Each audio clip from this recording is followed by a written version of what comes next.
guys, welcome back to episode 3 of Painkiller already. We have our regular ensemble of cast, and our guest today is... Who the hell is it?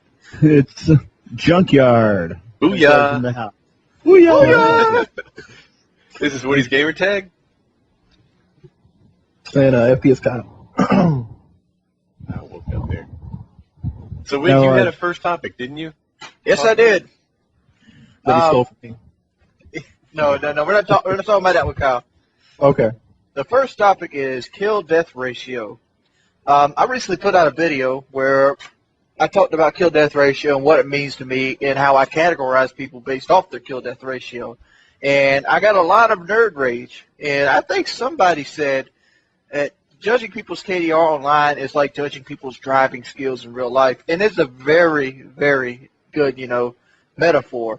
Because everybody thinks they can drive, be it the 16-year-old who has his permit, right up to the 40-year-old or the 80-year-old looking through the steering wheel with their big-ass glasses. None of them cannot drive. They're all Mario Andretti.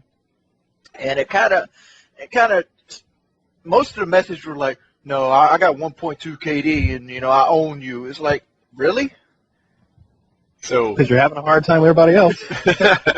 That was me who said the driving thing. I said that everyone likes to think they're an above-average driver, and no one likes to hear otherwise. But I will say, KD is not the total measure of a Modern Warfare 2 player.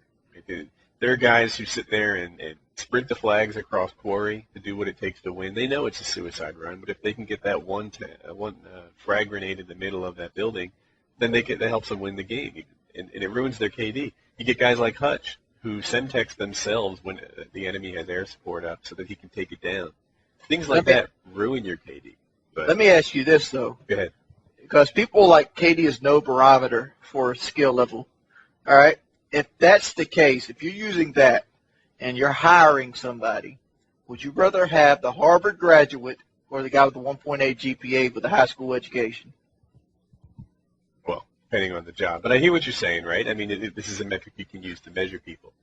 The thing is, you're not counting into consideration the game type, right? If there's a domination guy that sits on Bravo the whole time, he's going to have a lower KD than the guy who sits in the back of Quarry on the rocks milking his own kill streak. And see, I'm going to jump one ahead of you there. Uh-huh. I'm going to say that if you're in a domination game and you have a good party, you should be spawn trapping. You shouldn't be sitting on Bravo. That's what I was going to say. If here's from my experience, the people that I've played with the most, the guys that I've played with for literally dozens, if not hundreds of hours, they're all very good players. I don't know any bad players with good KDs, and I don't know any good players with bad KDs. The players I play with all have a 3 KD to a 5 KD, and when we play domination, it's usually an exercise in containing their spawn rather than capturing flag points. And when we play capture the flag, it's usually, all right, my buddy Wine and Blues is going to go capture that one flag, and that's all we need to win. So we're just going to spawn trap them over here and behind their flag the whole game. If you're playing alone, then it's a different story, but it's kind of hard to, if you're playing alone, it's hard to measure. In a party like that, you're kind of right, that the score does get inflated, you get the spawn trap, etc. But take a game like Demolition. In Demolition, it's just naturally dangerous. The guy who plants the bombs all the time dies more because everyone knows where he is. Everyone just miracle nades it from across Scrapyard. If you want to have a high KD, sit there behind one of those, piles of cinder blocks and snipe or ACR from it, and you'll have a high KD. Anyone can do it. That's exactly where my KD went. I mean, I obviously, you guys know me. I never had a good KD to begin with. But literally, though, when I started playing the objective games, as far as Demolition, and I played that religiously back in December and January. That's the only game I played. I really didn't play anything else. And we played Capture the Flag, but literally never played Team Deathmatch, never played any of those dominations or anything like that. And obviously my KD sucks, and I'm okay with it. You guys know me. I just play the game to have fun, and that's what I do. A game like Demolition, it is easy to get a good KD in Demolition if you don't play the objective, and it is hard if you do. I can go to Terminal and stand in the back and just shoot people as they run around, and it's a piece of cake. Anybody can do that. Hey, I'm still going to go. I'm going with my gut instinct here. If you have good people around you, you're going to spawn trap people on demolition. Yep. Seriously, it's even easier in demolition to spawn trap than it is domination. Yeah, that's why we played it. And the fact is, if you're running and you're sprinting to try to get a nade on a flag, it's not because you have to do it. It's because the people around you are struggling to get kills. Same thing with team deathmatch. If you find yourself getting flanked, bet you money 80% of the time you press start or select, you're going to see a guy that's 3 and 18 or 5 and 14, somewhere like that. The guy who's not winning his gunfights and he's breaking a parameter on your defense. So you've made a pretty good argument for the better your team, the higher your KD should be. But I haven't heard that any kind of acknowledgement that playing the objective hurts your KD. It does hurt your definitely. KD, but we're saying that if you're all great and grand and you're this Superman that you claim to be, that you should easily be able to spawn trap and take advantage of 2 or 3 people. A good strong player that has pretty good aim can easily make up for 2 people that doesn't. Oh, absolutely.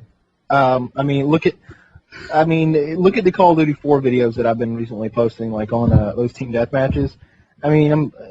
Those are mostly bad players I'm playing against, but I'm going up against 3 or 4 or 5 of them at a time, and it's just it wouldn't. If it were domination, I could do the same thing. I could take 3 or 4 people off the flag and cap it myself in that game. It's just, if you're a good player, you can.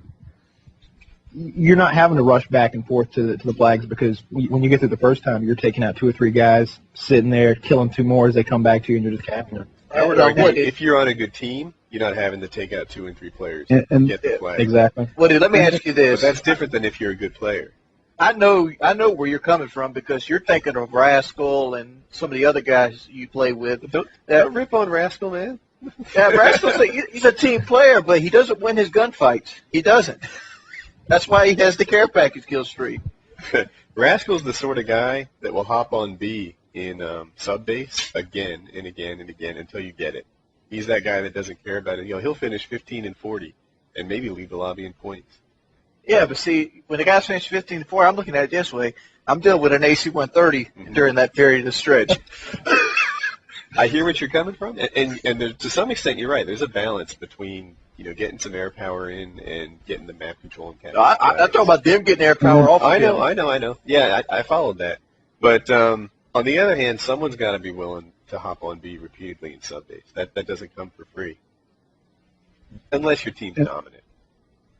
Well, that's when it comes down to demolition or whatever. And I am always the one that says, hey, I'm the runner. You guys take out the shots, because majority of the time they're going to hit their target a lot quicker than I will. And I've accepted that for as far as my gameplay.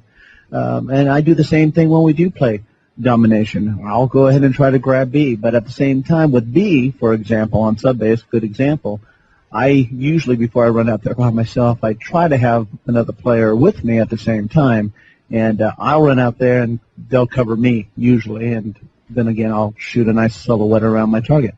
I don't claim to be a great player, but I'll tell you what I could do. I could start a new account, play a lot of free-for-all, and have a 3-0 KD or better. Now, Woody, won't you do what I did? When I came on Xbox, I struggled, and I had like a 2.3 KD. I took that KD and knocked it up to about 3 now. Uh-huh.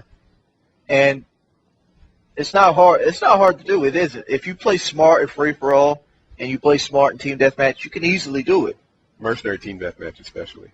Well, I find team deathmatch easier than mercenary team deathmatch, because the better players stick in regular team deathmatch. Generally, people you meet in mercenary team deathmatch are people that feel they would do good if they didn't have a team. That's not my experience. Me, if I want an ego boost, I go to free-for-all or mercenary. Well, I don't even play free-for-all much, but I go to mercenary team deathmatch. And that thing, it's like a health spa for KD. Yeah, but I just want to go ahead and put this out here as well. We all know Junkyard isn't the best shot. And let me ask you this, Junkyard. Is the reason you choose to be the flag runner and the bomb planter because you know that you're not going to, pick the guy off, the silhouette off on the edge of the screen with the FAMAS? Yes, exactly. And I accept that, and I'm okay with that. And majority of the time, we'll usually have, especially on demolition, we'll have, or the capture the flag, we'll have 2 distinct runners and 4 defensive men, or if we're in the position where they can move them up as offense, they do. But and in fact, I don't even use lightweight because I do want to make sure I try to get that kill if I do run into a situation where I have to take somebody out. And that's why I put stopping power on. But at the same time, yeah, that's exactly why I always want to be the runner. And I think a lot of people fall into that same category. They want to run the objective because they struggle with getting the kill, which is understandable. First-person shooter games are not easy. People claim they are easy and they're connection-based, which is true. They are connection-based. But generally, if you have a worse connection, you got to play 2 times better as the person you're facing to get the kill. And a lot of people struggle with this back-to-back to back-to-back to back. And I think the root of our problem here isn't that, people, want to have fun and play the objective. I think they can't pull the 3 KD game out like they want to, so they fall back on that as like a scapegoat. And I think the route I should take would be like a WoodysGamertag route, maybe set up like a meet and play kind of thing with all the subscribers I have, like get them to play with each other. What do you guys think about that? Well, that's one thing, especially with, obviously the followers that I have, my YouTube followers, we're definitely the average player because that's how I title myself. And I've gone into many groups and many rooms where when I used to go into rooms with a lot of my friends that are still on my friends list, that before YouTube and all that, and we would pretty much dominate. We do really good, and I would always be on the bottom of the list, but at the same time, I was the one communicating, calling out situations, calling out players. And now when I'm in groups with a lot of my YouTube followers, we're having a good time. We're laughing, we're talking and all this, but at the same time, we're not getting that W. And I'm not going to say it doesn't frustrate me, and they know it frustrates me. It's like, dang it, guys, we got to go ahead and try to get this W here. But you do see the caliber of different players, from where I am nowadays with the average game player, from where I was back in the Call of Duty 4 days when I played very strategically, very tactically. It's definitely a different genre nowadays. You guys want a new topic? Yeah, I hate talking about Modern Warfare 2 anyway. We're talking about KD in general here. KD, yeah, I guess. So Activision is going to be the publisher for Bungee. Did you guys see that? Yeah. Oh, they're a monopoly now, pretty much. I mean, when Blizzard and Activision merged, it was pretty much over for most game companies. I don't know. EA's pretty strong too. Yeah, but you ever seen Blizzard? Blizzard ruled the PC gaming community with an iron fist. Yeah, it's interesting to see Bungee warm up with them. I heard that it's been going on for 9 months in secret, the negotiations. So a lot of guys, like I hear people say, "Oh my gosh, they did that in reaction to Infinity Ward leaving Activision." It's like, right. Bungie quick set up a 10-year deal for like exclusive publishing, and it's not exclusive, but publishing all the new content, and they did that because 3 days ago they had trouble with Infinity Ward. No, it's been going on for now, a while. was Bungie by themselves before, or were they with Microsoft? Microsoft. They were with Microsoft. Yeah, and they're still with Microsoft. It's kind of, they're speaking in code, but Microsoft says they're happy to continue to work with them on the Halo stuff, but it looks like Bungie's coming up with the new game under the Activision publisher. And I don't know, they've been kind of subtle about their hints on what the deal is. But another thing that's true, Bungie's excited about publishing to the PS3 and the PC. So it opens a few more doors for them by being under Activision compared to Microsoft. Yeah. I got a question about this. Let's talk about Sledgehammer Studios. That like action adventure Call of Duty game. Yeah, kind of. Well, it's going to be the next Call of Duty, and it's from the people who made Dead Space and Return of the King and like Tomb Raider. Well, no, the next one will be Black Ops. Yeah, the next one's Black Ops, but the next non-Treyarch one, because Treyarch's the A team now. You know, they replaced Infinity Ward, and now they have another B team, which is Sledgehammer Studios. And I'm looking at their site right now, pretty much they just have developers that developed on a bunch of like Electronic Arts games, and they made their own studio and become a subsidiary of Activision. So I've heard about this. It'll be subscription based. Yeah. Right. Is it going to be It's gonna be like World of Warcraft because it's taking the whole Blizzard aspect in, but it's gonna be like a Call of Duty type game. So you're a first-person shooter? Yeah, it's a first-person shooter. You got to pay to play. So it's the $15 monthly thing like they do on World of Warcraft. Yeah. I would pay $15 a month for my Call of Duty. Now, I think I'm in the minority here. But Yeah, I'd pay for it too. if that meant we had dedicated servers and the whole frustration over making my way around a corner and still dying was solved, that would mean a lot to me. If that meant that I said, you know what, One Man Army NoobTube is ridiculous and game ruining, and they actually fixed it, then that stuff is worth $15 a month to me. If they would keep the leaderboards legit and, you know, had people actually sniff out boosters, like if you see a guy with like 300 KD, you know he's not legit. You go in there, you put a claim in, the guy, and you have a moderator that comes into the game and, you know, ask questions on the account, how you did this, how you did that. I'd pay $15 easily. I'd go 20. See, the leaderboard thing doesn't bother me. Like, I was like, I don't know, 200,000? And the fact that, you know, now I've got this wacky one, but this 200,000, the fact that I could have been like 190,000, who really cares? You know, there's no big deal to me. See, I care because I was actually the leaderboard runner. I was in the top 100 on PS3 on kills, and then I just got blown out of the water by boosters and those. I'd like to see who would actually be the legitimate top of the game if they just played the game. Yeah, that's like my buddy Socrates on Call of Duty 4. He's top. I think he's like top 150 in kills. He's got about 320,000 kills in Call of Duty 4.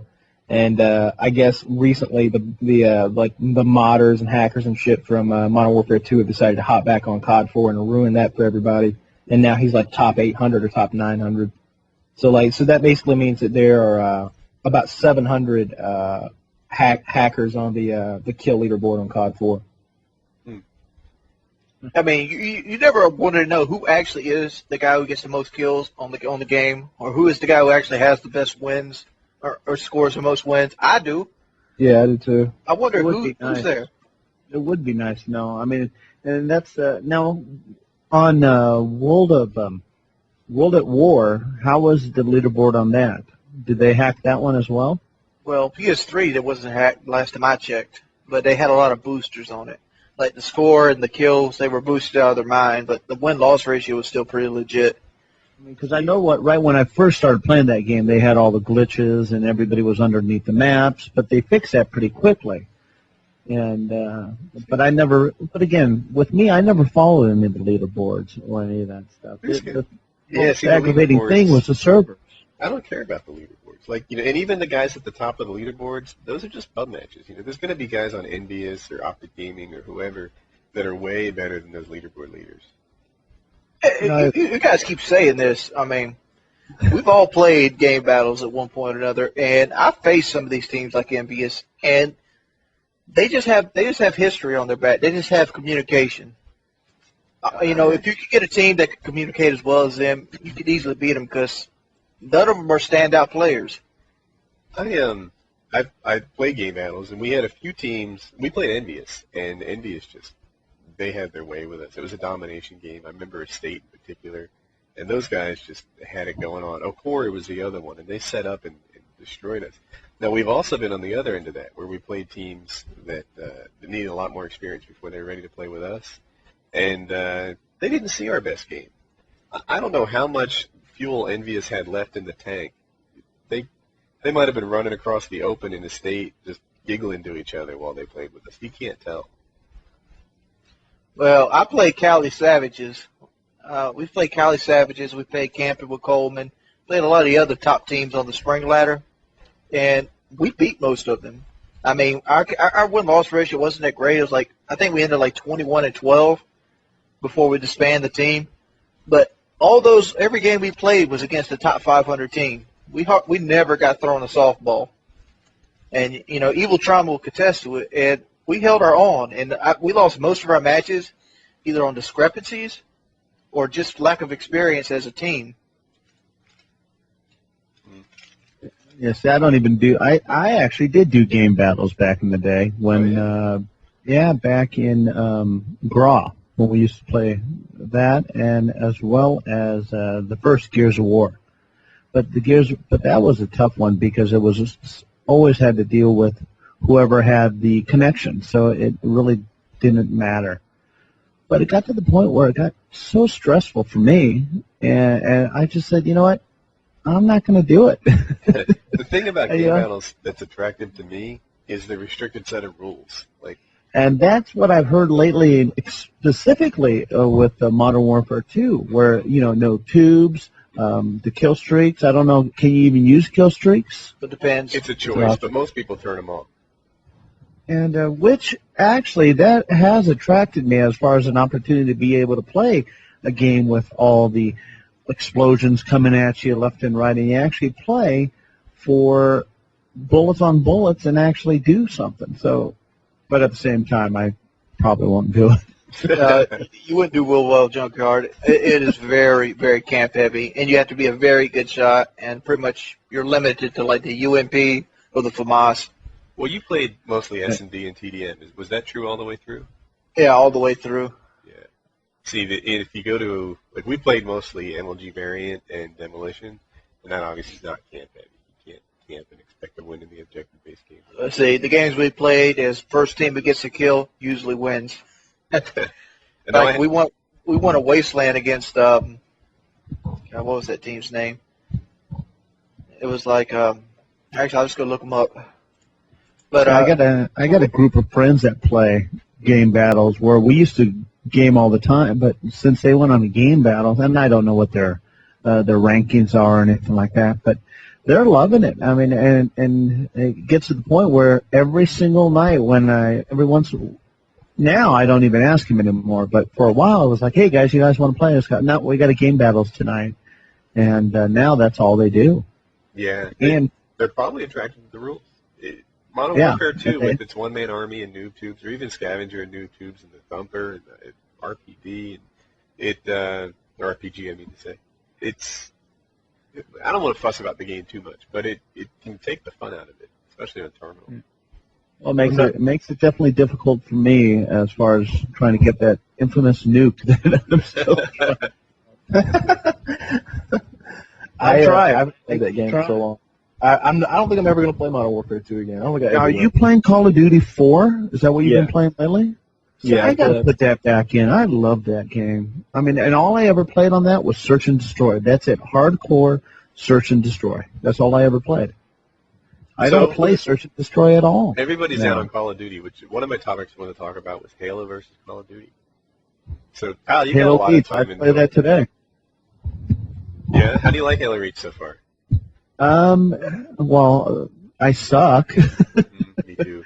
But what frustrates me is knowing the fact that I know I'll be actually able to get pretty good at it, but what frustrates me is knowing that I'm going to have to sit down, retrain myself on the hand controls and the whole controls, and get back into the game, and knowing that I have to eliminate my enemy on the other side. I got to take his shield down and then have the last shot, either a melee or hopefully have another bullet in my gun or something to be able to take him out. And that's somewhat frustrating for me right now. I'm probably still going to keep playing and keep working on the Reach program. Since I have the beta, I might as well play it.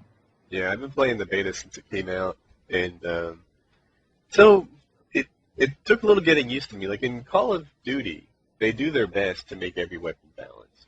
You know, and in COD 4, I could make an argument for every single weapon in that game was the best for some given situation, right? Even the Scorpion was the best. Where's the Uzi good at? If you got him up close. The mini Uzi? I didn't mind that weapon. But it gets outclassed so badly by the other ones. Are you in Modern Warfare 2 or COD 4? COD 4. Huh. Yeah, I don't think it's true for COD 4 though. In Call of Duty 4, there's pretty much like three guns, 3 or 4 guns. It's basically M16 and AK-47. The AK-47 is just rarely used, and then it's basically MP5 with occasionally somebody will use the P90, and you're going to be running Juggernaut with that. And then if you're sniping, it's an M40 or a 50 cal. And if you're if you wanted to use a shotgun or a light machine gun, it would be the RPD definitely, and it would be the pump shotgun definitely. And I mean, every other gun in that game is pretty much worthless. The AK-74U has the same damage and rate of fire of the MP5. It just has a weirder recoil. And the AK-74U has assault rifle bullet penetration, which makes it good for maps like, what is the one with the statue in the middle and all the lattice work? Is it Showdown? That's Yeah. block. No. No, Block that's is the the Showdown, great the one he's talking about. Oh, okay. But I mean, I used the M4 the whole time. Oh, that team name was Never Ending Mayhem. They have 8 losses in the spring season, and we gave them 1 of them. And they're ranked currently 24 on the team ladder for Xbox 360. Oh, And we beat them with 8 kills combined. I bet they hated you. But I mean, here's what I was saying. In Call of Duty 4 and in Modern Warfare 2, they at least make some attempt to keep the weapons balanced. And you can make an argument for a lot of them on different maps and different situations.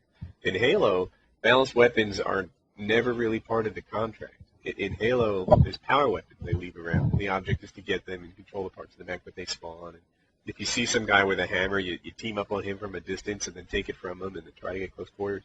And it just took me a little while to get my head around the fact that you start off in that game 1 step above unarmed in Halo Reach. And then your objective is to get something better.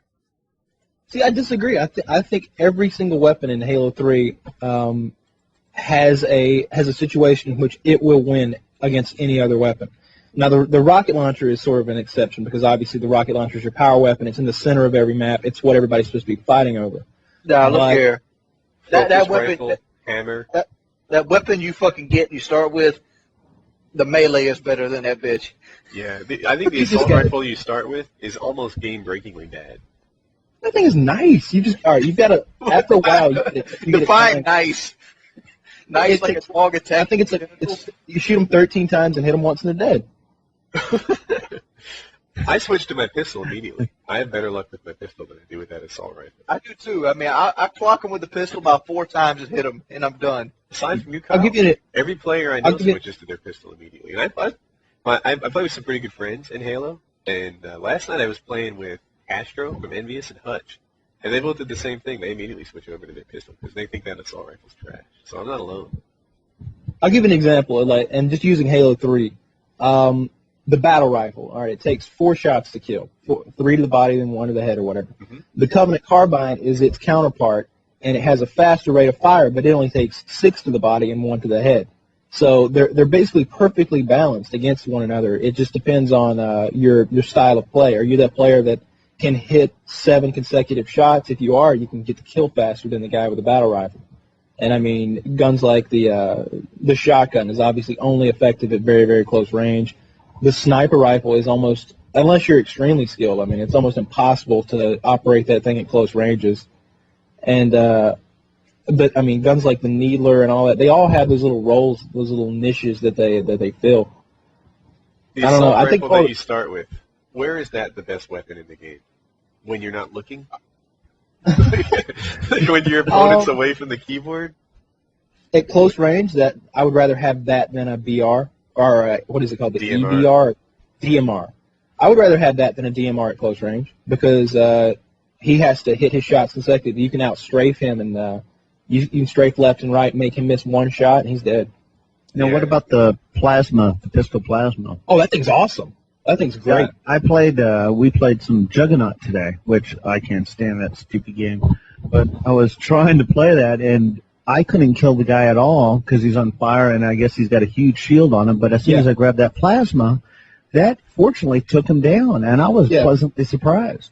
Yeah, you want to have a good time in that game. This goes back to Halo 2, and they may have to patch this. All right, in Halo 2, there was something called the noob combo. What it meant was that you started with your battle rifle. You got a battle rifle, and your secondary was a plasma pistol, and you basically walked around with the plasma pistol charged. Back in Halo 2, it didn't the battery didn't diminish in it. You could just keep it charged 24/7. As soon as you saw somebody, you hit them with that plasma pistol, switched over to your VR, hit them once in the head, then started again. It was lethal. It was what if you watch pro gamers play, they used it all the time. And you can do the same thing in Halo Reach, and it works really, really well in those juggernauts. You hit a juggernaut with that plasma pistol, and he's just like everybody else. Good. That's good to know. Yeah, I'm actually riding that day. The assault rifle, you're right. That's where it excels. Not necessarily in the same room, because you're better off meleeing if you're in the same room, I think. But if you're in the same, if you're like close to medium distance, the assault rifle is not a bad weapon. But the way the maps play out, like if you're on, what are they, Sword Base and Powerhouse, it just seems like too many of my engagements that assault rifle junk. Now, what strategy can you think of? Because I mean, I've been playing for the week now, off and on. Sometimes I just get frustrated and I put another game in. But it seems like endlessly I keep getting shot in the damn ass, and I die because my shield goes down. And I try to turn around quick enough to jump out of the way. You don't turn around, you run away. So how do you get away from that? You run. If you get the first person, if you get shot in the ass and like let's say they put 2 bullets in you, you're at a huge disadvantage if you turn around and begin an engagement with them because they've got a full shield and you've got half a shield. You're better off running around the corner, turning around and like throwing a grenade on the ground and hoping they'll walk over it. The grenade takes their shields down to 0 and you shoot them once in the head. That game's all about well-timed grenades, clutch melees, and a really good and accurate long-range shot with the high-powered rifles. So Kyle has more Halo experience than me, but there's one thing I think he left out, which is working in pairs. You know, it goes both ways. Oh, yeah. If you walk into 2 guys, just leave. Your shields and health are high enough in Halo that you can usually survive a retreat. Whereas in Modern Warfare 2, if you see someone, one of you's dead. Right? That's going to happen. In Halo, you can actually make an escape because your health is so high. And on the other hand, like one thing that was working well for me last night was I'd have armor and I'd walk around with somebody else. So I'd start weakening them, and then if I thought I was going to lose the gunfight, I'd armor lock and let my partner finish him up. And we just went everywhere in pairs, and that's how we won fights. Yeah. When you say armor lock, you're talking about the guard? Yeah. In Halo 3, it was team shooting was a big thing. Team shooting became a big thing in Halo 3 because they took the button combinations out that were there in Halo 2, which I think was a mistake.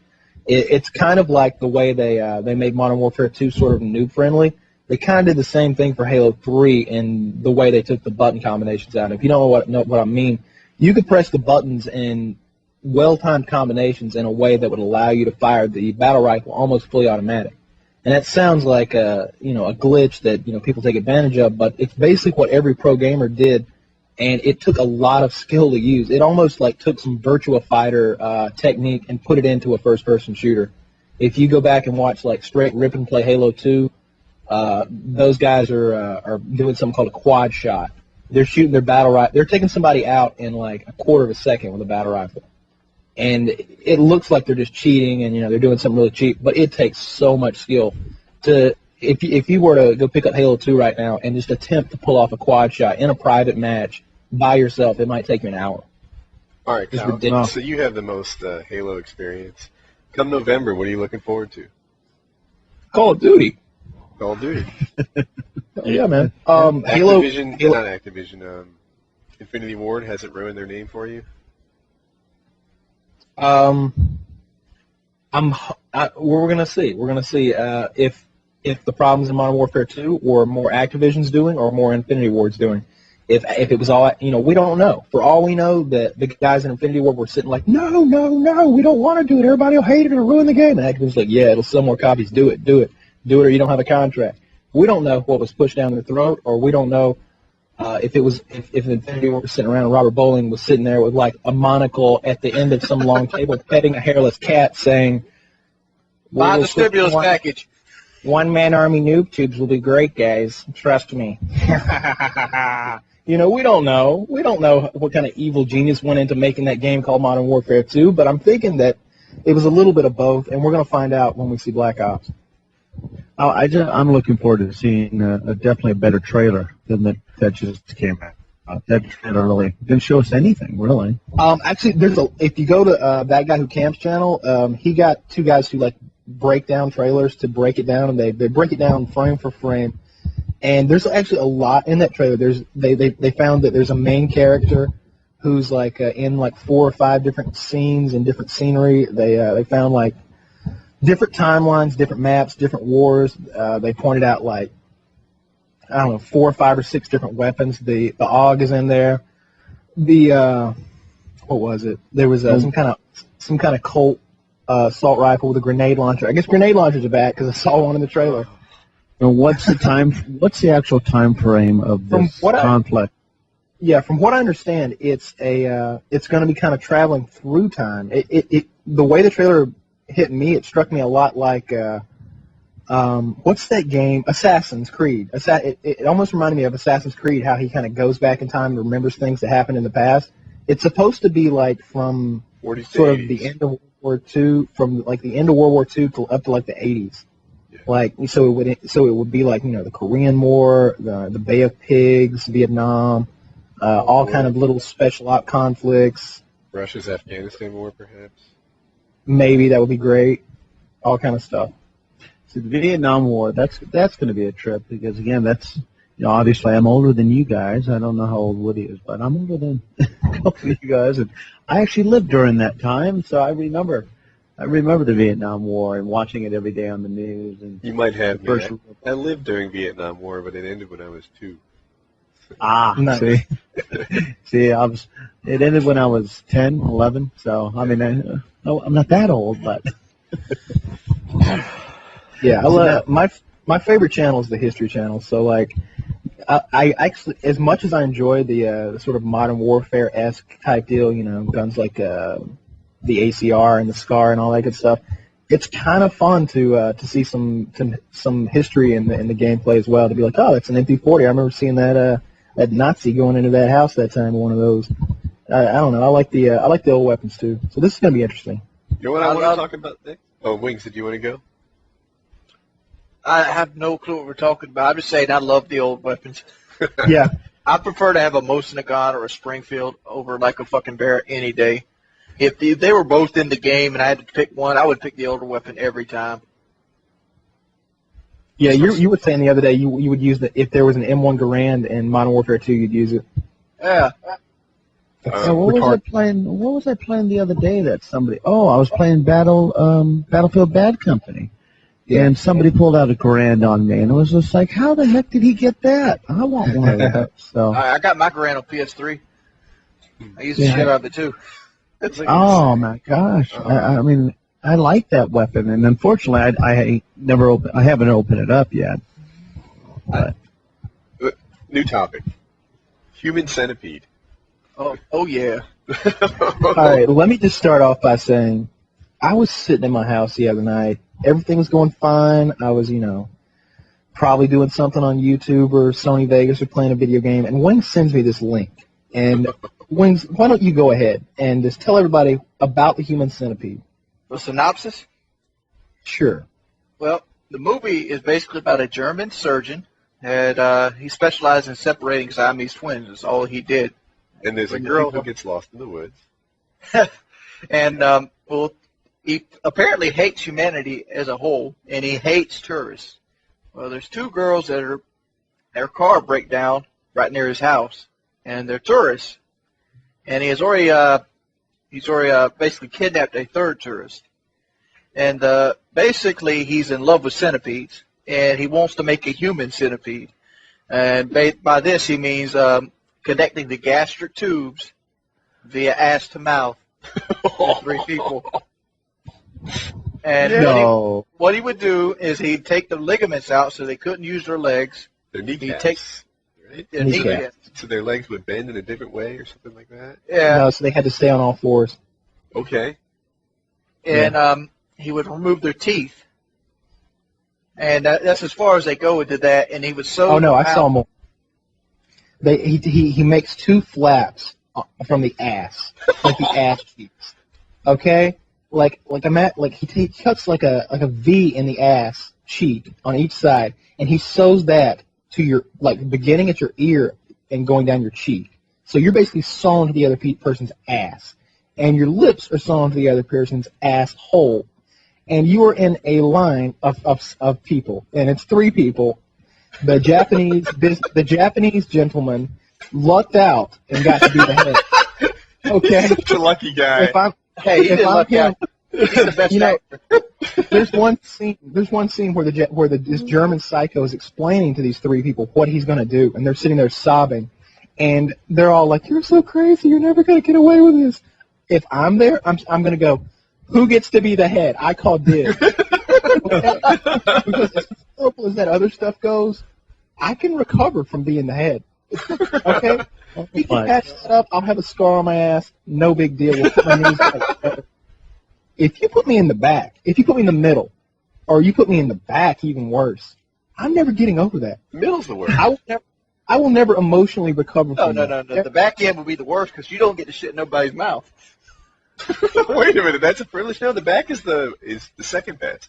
Because then at least your bum's not ruined. If you're in the middle, it's like being in a car pileup. The front of your car is ruined, the back of your car is ruined. That thing's total.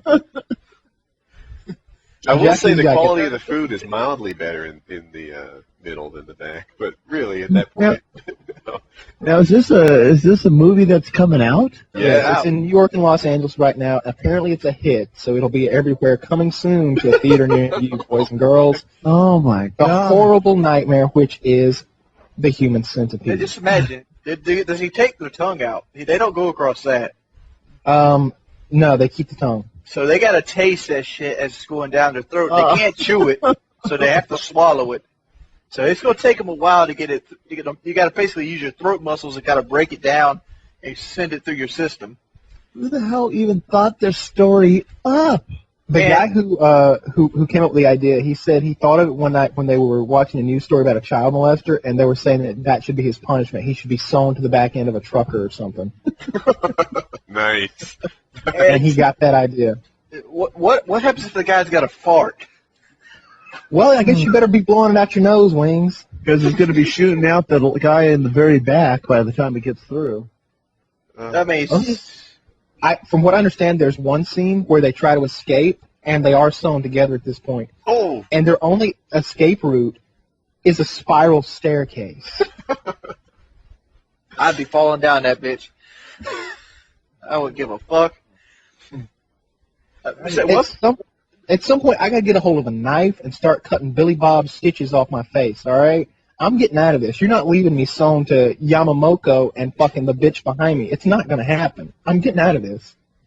I mean, just imagine. The other person's gonna throw up eventually from eating shit, and that's gonna have to stay there in their mouth unless they slowly swallow it down. Oh. They're gonna have to swallow it down. It's basically one of the most horrid, terrible things you could ever imagine. And because this movie has been made, there will probably be some serial killer who actually does it out there somewhere. So thank you very much, Senior Douchebag, who came up with this movie idea. What about human tolerances? Eventually, you would get used to tasting shit. I mean, seriously, your body would naturally adapt to it.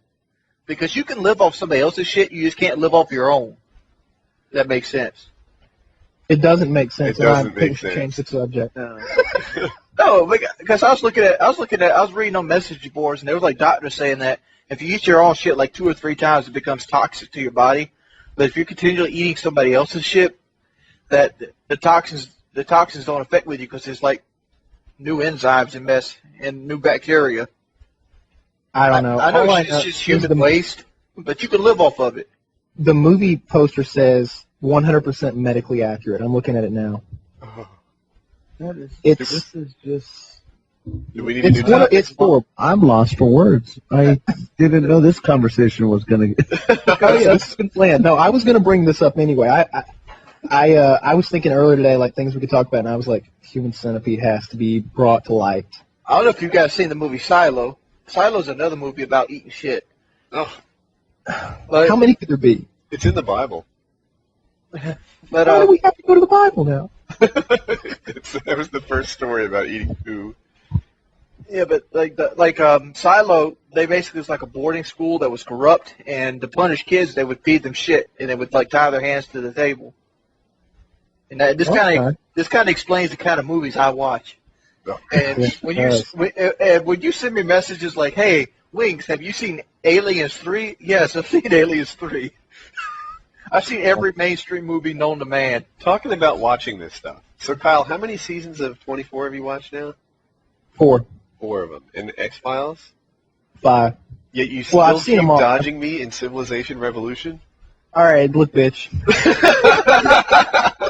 You will do anything but play me. I have challenged you, and you're always too busy. You told me you love X-Files because you're perfect at it. You've never died. You know what I'm going to do now? I'm gonna make a video of me sitting on my account inviting you to Civilization Revolution for 10 minutes. I got a question. Kyle, how are you flawless with X-Files? I mean, I took a death when Robert Patrick took over for Fox Mulder. Oh, no shit, right? Robert Patrick's a douche. That guy sucks. Sounds like You can't, if you're gonna bring the bad Terminator in, he better be a villain. Don't make him an FBI agent. That's when the series took a serious turn for the worse. I don't even watch those episodes with him and I mean, David Duchovny was a million times better than Robert Patrick. Yeah, Robert Patrick has the Terminator thing, but Mulder and Scully's little like relationship together, this like platonic like sexual tension that they always had, it made the show awesome.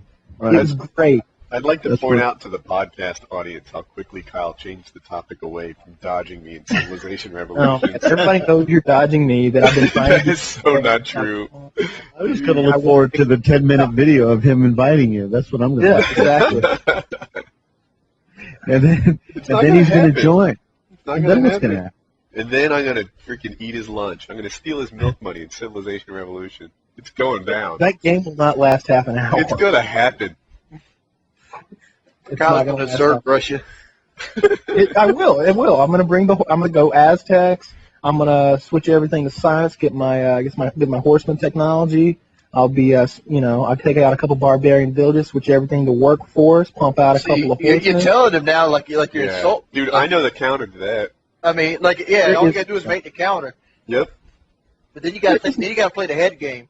Like, is he telling me this so I would make the counter so he already has the counter made for my There is counter? no counter for that. Please, There you go is- science early. I'm going to take over your cities. Won't last 10 minutes. I mean, seriously, everything has a counter in real-time strategy. That's the way the game is based off. I was a professional StarCraft player. Yeah, but this is a game-breaking feature. This has been complained about on every forum for that game. You can't beat it. It's unbeatable. You don't beat it. I mean, there's no such thing as an unbeatable tactic. Even Yeah, if it's overpowered, there's micromanagement that's got to be. All right, let me give you an idea of how overpowered it is. It's going to take him 3 turns to put out one warrior. I start with a warrior, so I begin the game 3 turns ahead of him, no matter what. And I've got horsemen. What advantage does he get? I mean, you start with a warrior. That means he starts with more workers. Nope. It depends which race he's going to pick. They all have little advantages, but the 25 gold that you start with the Aztecs is a massive advantage. It puts you immediately 3 steps ahead of the other guy. There are ideas, though. I could employ that tactic, or I could go Japanese, where you immediately start off with the ship, get a little one-tile. That's not the Japanese.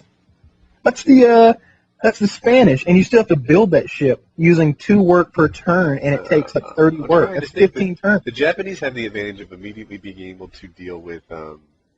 They get food. They get food from they can farm the from water. the ocean. Yeah, you get a one-tile city, and that thing will be a juggernaut for a long time before you find your way out there. I'll take you out in 15 turns, my friend. It's going to be over. You don't understand. I am a Civilization Revolution gangster. You are a Civilization Revolution windbag, and you won't play me. I'm going to go with Kyle here. He seems like he's a prohibition gangster, too. I just want to watch the video, so I think you guys should put a date down I and think you should time. stream it live. We can do anytime, anywhere. I'll do it right now. We can start it right now while we're still recording. I don't care. I got my dick in my hand. But I don't think the computer's going to be able to handle from the conversation earlier. But they're fucking up. They're playing real-time strategy on Xbox, which is wrong in the first place. Kyle. Trying to think of something else that dodges a lot. That's you. Oh my god! You know, I've honestly never seen an X-Files with Robert Patrick though. I've watched Silo. I'm going to watch the Human Centipede. I mean, but I can't ever make it through like the intro of a Robert Patrick X-Files. I might sit down and watch some of them. The intro sucks. So they completely changed the way the show comes on. It just ruined it, man. It's bad.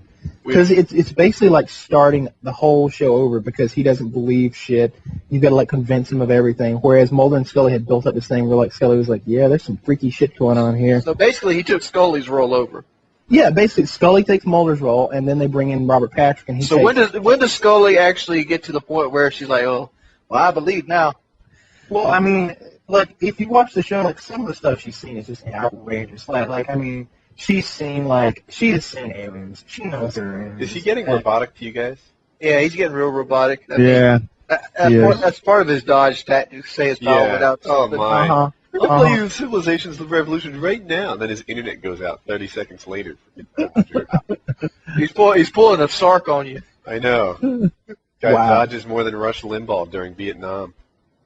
Whoa, more like Oh, Kyle, he's like- calling you a border runner. I know. Dude, who are more you, like- Cheney? more like Bill Clinton. Okay. See, what I'm Go getting there. caught back up on right now is because I never finished watching the seasons. Is I'm watching Dexter right now. Is what I'm getting. Yeah, caught I'm waiting for the third season to come on. Yeah, me Netflix. too. I've seen the first two. Hey, we have Yeah, 10 minutes left. I was too. You know what I want to talk about? High school grades. Kyle, how did you do in high school? My grades were pretty bad because I didn't really give a shit, but I scored a 1425 on my SATs, and I've got an IQ of 155. I had a 3.8 GPA. You had a 3.8 GPA? Yep. Damn. I don't remember. I graduated in '83. I don't remember. I had horrible GPA in high school. I had a 1.98. I had the lowest GPA of anyone I ever met that actually graduated high school. Yeah, I had the third lowest. In high school, my senior year, I started wanting to go to college, so I started paying attention to my class rank, and it was going up. But one of the reasons it was going up is people were dropping out of high school. Like, high school dropouts would leave, and I'd be like, woohoo, my GPA is one better.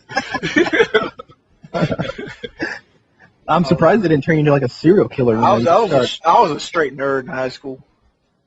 'Cause I didn't have friends or nothing like that, so I basically did my schoolwork so I wouldn't get hassled.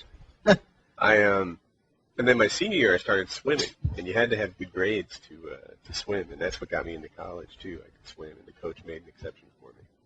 Well, you got to understand, I'm from Georgia. We ain't got no swim team unless we're getting in the pond. Yeah. I wish our school had a swimming pool. We had a surfing team. What? Come on, what kind of school did you go to that had a swimming pool? I'm from I Franklin. went to Conway High School, and you can't get much more backwater than that. And we had a swimming pool. Dude, we had a hog barn. Does that count for anything? Your high y'all have, school had a hog barn? Did you have like Hell no yeah. extracurricular money funds in your school at all? Oh no, we did. We spent it all in agriculture. We had a huge place where people could bring their calves that they had grown and show those off in the cattle show. We had a hog barn. We had the most equipped metals facility in all of Georgia. We had I don't know, a couple $100,000 worth of welders and metal lathes and our wood shop and all that stuff. And we had our technology bay where they actually built an electric car. But Kyle, please stop. Your school is the reason why people think Southerners are stupid. oh my God, no! I know. Did you go to Redneck High? We didn't have a pool. We didn't have educational facilities, but every one of us can weld and raise calves. Yes. And Exactly. We know how to hoist the engine in the tree using winches. Yeah, we had that. Yep, we had automotive. We had something called metals, which was welding and metalworking, and we had wood shop, and then we had technology. I mean, you're acting like welding and wood shop is like, everybody has that. No, you have no idea. Like I'm talking about, we had our welding facilities were we had a plasma cutter and like a 20-ton press and so which welding processes did you learn? Days. Oh, I learned it well. So I actually used to be a really semesters didn't know how to weld. I'm not going to claim I'm not a licensed welder, but I learned how to weld via my old job. Yeah, I can And weld I'm not too. good at it. But it sounds like Junkyard has something to say. Yeah, Junkyard. I used to be. I was in metal class, and I was actually one of the best welders in the class, and I used to teach everybody how to weld. Now, as far as trying to do it now, I probably couldn't make a bead if you asked me. Which process? But it was gas. Stick? No, we just did everything gas welding, the old oxygen and gas. That's all we ever used. Okay. That's the one I've never done. All I could do is acetylene. That's all I could do. Okay. You take the stick, you light it. Brazing. I guess that's what they call it. Basically, take acetylene gas and oxygen, mix it together with a welding stick. You light the stick, and you kind of like just hold it just close to it until it melds it together. Yeah, you know what happens when you mix acetylene gas and a balloon and a lighter? What is that? 3rd-degree burns. Yeah, you got to see. I took a balloon filled it up with acetylene gas, and it started leaking immediately. And I was like, I got to light this quick. So I lit it with a lighter, and it exploded. And apparently, at the time, I guess I was like 17 or so, and the explosion was massive. It was like 3 times as big as the balloon itself. So it burnt the back of my right hand, and I went to the emergency room the next day because it didn't seem that bad the first day. It was just black. It was just black, and it was blistered a little bit. But I thought it was going to be okay. But the next day, it was obvious I needed to go to the emergency room, and I went in, and I'll never forget this doctor. He was a black guy. He says, well, young man, let me see what you got there. I show him. He's like, oh. Oh dear. You got a heroin Bob reaction, huh? Oh dear. We're not equipped for that. He starts talking about like they're gonna have to do skin grafts for my ass. He's talking about all this shit. I'm like, whoa. Hang on a second now. I may need a second opinion. He's like, oh, you definitely need a second opinion. I'm gonna send you to the Augusta Burn Center in Augusta. Damn. Tell me more. Oh, I got to Augusta, and like they put me in a room with a guy who had been trying to start his carburetor engine and by pouring gasoline in it, and it had just burnt the fuck out of him. He was in there like moaning in pain, which is lovely to be in a room with this guy because like his face is burnt off. So I'm sitting over there next to him, and I don't know. They gave me a shot of something. I'm gonna assume it was morphine. But she goes, and I felt it right away. It was some good stuff. And she's like, "You feel anything?" I'm like, "Nope." She's like, "You liar! You lying drug! Never trust an addict." So she gets more, and she gets about double what she put in the first time. And she gives me that. She's like, "You feel anything?" And I'm really feeling it now. I'm like, "No, not really." And she goes, and like she feels it way up this time. She hits me with that, and she goes, "You feel anything?" I go, whoa. She's like, there we go. Dude, I can understand how people become heroin addicts or whatever. That stuff put me out. I have my memory of the next hour comes in flashes now because it's like I've been abducted by aliens. Because I remember them. She had this. The reason I wanted a bunch of it was because she had her kit of tools out, and it was like scalpels and forceps and a scrub pad and all this shit, and I was like, I don't want to be awake for this. So basically, they scrubbed all the skin off the back of my right hand, and they put this glove on my hand. It's basically like artificial skin, and I literally have zero scarring. You can't tell which hand got burned. It's actually amazing. I got a question. You started talking like in a waiting room next to this guy with his face half burned off. Was it really that fucking crowded in a burn center? No, it was like we were in the same room. We were sharing a hospital room. Oh. Yeah. How's the control with the hand now?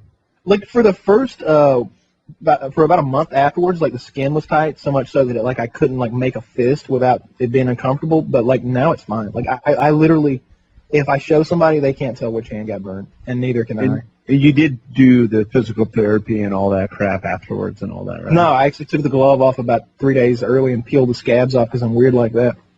Jesus. I just find I don't condone that. You got to burn so bad that you made a doctor stutter, and you didn't go to the emergency room right away. I'm a pretty tough guy. What can I say? I spent the night with my hand in a bucket of ice water, and it was fine. But I had these massive blisters on, like. It's like the knuckles. I'm pretty sure they're like whiteheads and shit by the time you woke up. Oh, they were massive. I'm talking about like quarter-sized blisters, like on the knuckles, on like all the knuckles of my fingers and on my hand, on the back of my wrist. And you didn't look down there and be like, yeah, I might have to go to the emergency room. Well, at the my parents at the time had went to Tennessee to the mountains. They went like to Gatlinburg, I guess, Tennessee, and so they weren't there when I did it. And I didn't really want to get in trouble for doing what I had done. So I was like, yeah, it's not so bad. I'm just going to wrap it up. It'll be all good. But no. I think getting in trouble is a little less than losing the hand. Well, I'm all good now. I mean, I'm just trying to follow your train of thought there. Well, my hand's fucked up, and, it might get infected, and I'm hoping the ice will cure the infection. It really didn't seem that bad right away. It didn't blister up until the day after. So the first day it was black. By the way, I don't know if you know what like acetylene gas makes this black soot. Mm-hmm. So the back of my hand was black, and like it was so painful. You know, I couldn't exactly wash it. So it was pretty bad. Like You ever seen SLC Punk? No. You should watch Salt Lake City Punk. That sounds like Heroin Bob's story right there. Oh, I've seen that. You know, but the guy was scared of needles. Yeah, and he ends up dying. Yeah, from a drug overdose. I've seen that. It's got Matthew Lillard in it, the worst actor ever. Oh, he's not that bad. Isn't that the guy from Scream? That's the guy from Shaggy. He played Shaggy. And Scream. He's the guy from Scream that goes, I'm getting kind of woozy. You know, after his buddy stabs him. Yeah, he's such an actor. Come on.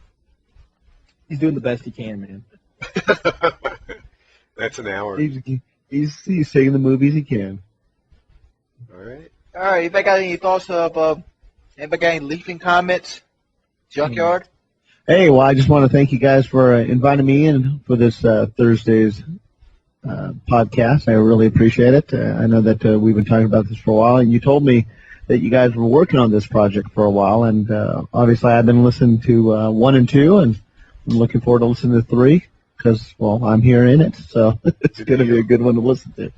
Yep. And, hey, if you make sure you check out my YouTube page, I'm going to promote myself there, Junkyard129. Yeah.